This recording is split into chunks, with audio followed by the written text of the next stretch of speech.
चाहता हूँ, ये उर्दू दुश्मनी नहीं तो और क्या है। उर्दू को इन लोगों ने मुसलमान बना दिया, भाषा को इन लोगों ने मुसलमान बना दिया। मैं अरबी जानता हूँ, मैं फारसी जानता हूँ, मैं उर्दू जानता हूँ, मैं हिंदी जानता हूँ, मैं केमिस्ट्री जानता हूँ, मैं बायोलॉजी जानता हूँ, मैं मैथ जानता हूँ। कहाँ मैं मुसलमान हूँ तो हिंदी नहीं जानता हूँ यार? क्या मुस्लिम विरोधी हैं? आपको ये मानना पड़ेगा कि आप उर्दू विरोधी हैं। और जब आप उर्दू और मुसलमानों के साथ आप इंसाफ नहीं कर पा रहे हैं, जब नहीं कर पा रहे हैं, तो आपको क्या अधिकार है वोट मांगने का? मुझे बताया। यही राजधानी में दर्जनों बार लाठीचार्ज हुई, 10 सालों में सैकड़ों धरने रैलियां हुई। अल्पसंख्यक समाज अगर इस सरकार से हट जाए तो क्या ये वार्ड सदस्य में जीतने के लायक रह जाएंगे? इनके विधायक चोरों, डाकुओं, रहजनों, इनकी बैठक चल रही है। कौन वोट करेगा? और जिसके वोट से आप जीत रहे हैं और जीतिएगा, उसके साथ में आप कितना बड़ा भेदभाव कर रहे हैं। रीति और नीति सवाल पूछेगी कि आपने STT वाले को 50% पे पास किया। नमस्कार, आप देख रहे हैं मीडिया दर्शन और मैं हूं आपके साथ अंजलि तिवारी। एक तरफ नीतीश कुमार विपक्षी एकता का बैठक कर रहे हैं, तो उनके ही राज्य में शिक्षक नियमावली के तरफ से लोग जो है विरोध कर रहे हैं। कुछ दिन बीते दिनों से ये चलता आ रहा है कि रिजल्ट निकला लेकिन फिर हटा दिया गया, BPSC की एग्ज़ाम देने की बात कही गई, तमाम तरह की चीज़ें हुई, धरना प्रदर्शन भी हुआ लेकिन कोई सुनवाई नहीं हुआ। आज बैठक की तारीख नज़दीक आ गई, कल बैठक होने वाली है। हमारे साथ तो शिक्षक संघ के अध्यक्ष जो है जुड़े हुए हैं और ये बता रहे हैं कि क्या कुछ हुआ शिक्षक नियमावली के साथ, क्यों इनका रिजल्ट नहीं जारी हुआ, 10 सालों से ये क्यों भटक रहे हैं और नीतीश कुमार की सरकार की तरफ से इन्हें सिर्फ और सिर्फ संतावना दिया जा रहा है। क्या कहेंगे आप? मैम, सबसे पहले हम आपका शुक्रिया अदा करते हुए ये कहना चाहेंगे कि मुख्यमंत्री नीतीश कुमार जी अहंकार, उर्दू के दुश्मन, अल्पसंख्यकों के दुश्मन, मुस्लिम विरोधी है। सबसे पहले ये बात खुलेआम मैं बोल रहा हूँ और ये बात 10 सालों से उठ रही है लगातार। उर्दू TET का रिज़ल्ट जारी हुआ। रिज़ल्ट जारी करने के बाद 12,000 उम्मीदवारों को साजिश के तहत बिहार बोर्ड ने फेल कर दिया। मुख्यमंत्री नीतीश कुमार जी संज्ञान लेते हुए शिक्षा विभाग को आदेश भी कर दिया रिज़ल्ट जारी करने का, लेटर भी निकल गया। लेकिन आदेश करने, लेटर निकलने के 10 साल हो गए। 10 साल में सैकड़ों रैली, धरना प्रदर्शन हुए, लाठीचार्ज हुई, लेकिन अभी तक के उर्दू TET का रिजल्ट जारी नहीं हुआ।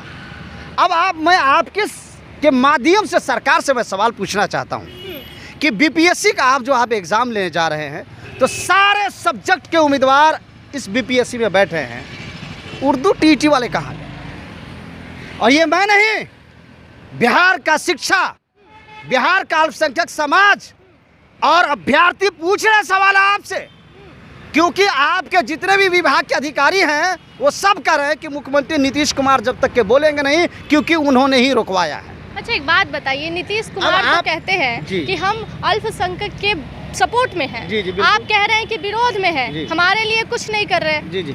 अब आप ही एक बात बताएं। आप वो कहते हैं हम अल्पसंख्यक सपोर्ट में हैं, तो 2-4 काम अल्पसंख्यक का गिना दीजिए। आप ही गिना दीजिए। जब आप उनके तरफ से वकालत कर रहे हैं, नहीं, सुनिए ना, ठीक है। जब आप उनका प्रवक्ता बन रहे हैं और उनकी तरफ से आप वकालत कर रहे हैं कि वो कहते हैं, तो उनका कहना वहीं पे कहानी खारिज कर देते हैं। सबसे पहली बात तो ये होनी चाहिए। लेकिन जब आप उनका प्रवक्ता बन के पूछ रहे हैं और उनकी वकालत आप कर रहे हैं, तो आप हमसे पूछ लीजिए जवाब। 10 क्या आपके साथ में कभी ऐसा हुआ या पूरे भारत में कभी सुना है रिजल्ट दे करके फेल करना? आप ईमानदारी से बताइए। नहीं, बिल्कुल नहीं, कभी नहीं सुना। एक स्टूडेंट के नाते मैं कह रहा हूँ। ठीक है, मीडिया वाले बहुत अच्छी बात है, लेकिन सच, मीडिया वाले सच नहीं बोल सकते, ऐसा तो हो नहीं सकता है। बिल्कुल नहीं, ऐसा नहीं हो सकता है। मैं आपसे मैं कहना चाहता हूँ, ये उर्दू दुश्मनी नहीं तो और क्या है। आप रिजल्ट दे करके जो आपने फेल किया, कभी ऐसा हुआ है? नहीं हुआ है। तो लेटर निकले हुए, रिजल्ट जारी करने के लिए शिक्षा विभाग से लेटर निकल गया। उस लेटर का भी हो गया 5 साल, उसका भी हो गया 4 साल। कब लेटर निकलेगा अभी बताइए? उस लेटर के ऊपर में कब सुनवाई होगी, कब रिजल्ट जारी होगा? और जितने भी सब्जेक्ट हैं, सारे सब्जेक्ट के लोगों को आप BPSC में बैठने का मौका दे रहे हैं, उर्दू TET को काहे नहीं? आप बताइए, क्यों नहीं मौका दे? ये तो गलत है ना। अब मैं आपसे पूछा, क्योंकि वो एक समाज, उर्दू को इन लोगों ने मुसलमान बना दिया, भाषा को इन लोगों ने मुसलमान बना दिया। यार, मैं इंग्लिश जानता हूँ, मैं अरबी जानता हूँ, मैं फारसी जानता हूँ, मैं उर्दू जानता हूँ, मैं हिंदी जानता हूँ, मैं केमिस्ट्री जानता हूँ, मैं बायोलॉजी जानता हूँ, मैं मैथ जानता हूँ। कहाँ मैं मुसलमान हूँ तो हिंदी नहीं जानता हूँ यार? कहाँ ऐसा हुआ ये? और आपने उर्दू को मुसलमान के साथ जोड़ दिया। और अगर आप जोड़ते हैं तो आपको ये मानना पड़ेगा कि आप मुस्लिम विरोधी हैं, आपको ये मानना पड़ेगा कि आप उर्दू विरोधी हैं। और जब आप उर्दू और मुसलमानों के साथ आप इंसाफ नहीं कर पा रहे हैं, जब नहीं कर पा रहे हैं, तो आपको क्या अधिकार है वोट मांगने का, मुझे बताएं आप। अच्छा एक बात और आपके ही राजधानी में दर्जनों बार लाठीचार्ज हुई, 10 सालों में सैकड़ों धरने रैलियां हुई, 50 60 70 जो है ना विधानसभा विधान परिषद में आवाजें उठी। आपको नहीं समझ में आ रहा है? अरे यार शर्म करो कुछ भी यार, हमारे वोट से आपकी सरकार बनती है। आरजेडी वाले समझो यार, अगर ईमानदारी से आप बताइएगा चैनल वाले भाई, अल्पसंख्यक समाज अगर इस सरकार से हट जाए तो क्या ये वार्ड सदस्य में जीतने के लायक रह जाएंगे इनके विधायक? अभी तो बैठक कर रहे हैं। चोरों डाकुओं रहजनों इनकी बैठक चल रही है। क्या ये ठीक है? मान कोई प्रधानमंत्री बनने की तैयारी है। अरे यार ये सब सपना क्यों?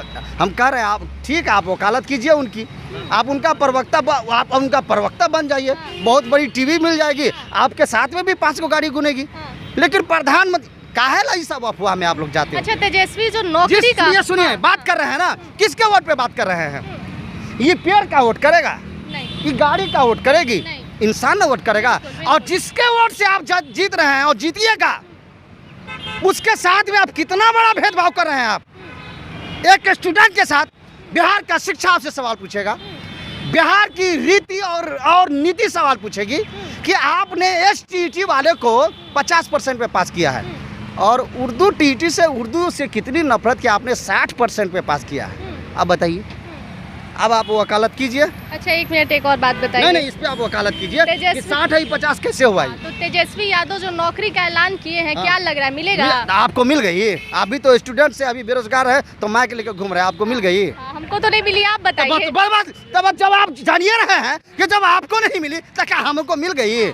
नमस्कार सर, क्या आपको मिल गई? तो हम जिस लाइन में हैं हम तो चले आए ना। ये आपकी जिंदगी है। 4 को वीडियो बनाइएगा तो व्यूअर्स आपको आएगा, तब मटेरियल आएगा, तो जा करके आप कुछ नाश्ता पानी कीजिएगा घर में, जो दुनिया जान हो अपनी ज़रूरियात में। उसके बाद में ये फ्यूचर है क्या? ये मुस्तकबिल है क्या? ये आने वाले टाइम के लिए पेट का खर्चा है क्या? नहीं, जब तक कि आपका वीडियो बनेगा तब तक के बहुत बढ़िया है। ये वीडियो खत्म हो जाएगा, आपका मार्केट भी आराम से डाउन हो जाएगा। इसलिए इतना गुस्सा जो आप जाहिर कर रहे हैं, एक सवाल अरे गुस्सा नहीं, एक सवाल आप गुस्सा में नहीं, इसको हकीकत मानिए। ये तो हकीकत है ही, इसमें कोई डाउट नहीं है। लेकिन एक सवाल का और जवाब दीजिए, बिहार में ऐसा कोई चेहरा आपको दिख रहा है जो सभी लोगों को एकजुट हो के चलते हुए देखे, या सबको लेके चले? मेरा चेहरा? किसका चेहरा? मेरा चेहरा है। आप सबको एक साथ लेके चले? कहाँ नहीं एक साथ लेके चलेंगे? हम आपकी भी बात करते हैं, हम टेम्पो वाले की बात करते हैं, हम सारे लोगों की बात करते हैं। अरे फालतू सवाल आप कर रहे हैं। अभी क्या देख रहा है? ये क्या मतलब है भाई? आप बहुत अच्छे, आप बहुत बढ़िया। अरे यार आप BPSC में मौका सबको दे रहे हैं, उर्दू वालों को क्यों नहीं आप दे रहे हैं? ये पूरा बिहार सवाल पूछा है, ये शिक्षा सवाल पूछा है। आप STET वाले को 50% पे पास करते हैं आप, और उर्दू TET वालों को 7% से, और आपका चेहरा दिखाई दे रहा है। मुसलमानों का आप वोट लेते हैं 99% और आपका चेहरा दिखाई दे रहा है। कौन सा चेहरा दिखाई दे रहा है? सुन लीजिए पहले, अरे सुन लीजिए, मैं चेहरा तो हम आपका देख कर ना आपको बनाए थे, इतना विधायक जिताए थे, और आप कहे थे क्या एक कलम से तो हम 10 लाख को हम सीधे रौंदिए देंगे। हम रौदा गए। एक बात, शिक्षा मंत्री उनका, तो आप कौन चीज चाहिए उनको? भगवान बना देखा? अभी क्या संज्ञान लेने वाले हैं आप? अभी क्या संज्ञान? 13 जुलाई को आर पार की लड़ाई होगी, आर पार की लड़ाई होगी, और सास कॉलेज से लेकर के राजभवन तक के पूरे बिहार के अल्पसंख्यक समाज और उर्दू TET उम्मीदवारों का आंदोलन होगा। उसके बाद में जो होगा आगे तय किया जाएगा। इससे भी बड़ा कुछ हो सकता है। 13 जुलाई को? जी 13 जुलाई याद कर लीजिएगा, आप लोग भी भूलिएगा नहीं। 13 जुलाई एक बार फिर से आर पार की लड़ाई होगी 13 जुलाई को। चलिए देखिए, आप शिक्षक संघ के अध्यक्ष को सुन रहे थे। 13 जुलाई को हम आर पार की लड़ाई करेंगे और सभी लोग हम नीतीश कुमार को जवाब देंगे, क्योंकि टीचर नियावली में जिस तरीके की धंधलेबाजी की गई है, रिजल्ट निकालने के बाद भी इन्हें नौकरियां नहीं दी गई है, UPSC एग्जाम की बात की गई है, BPSC एग्जाम की बात की गई है। यहाँ सबसे बड़ा सवाल है कि 13 जुलाई को आखिर शिक्षक क्या करने वाले हैं जिससे नीतीश कुमार को बड़ा झटका लगेगा। धन्यवाद। ऐसी तमाम बड़ी खबरों को देखने और सुनने के लिए बने रहिएगा हमारे साथ।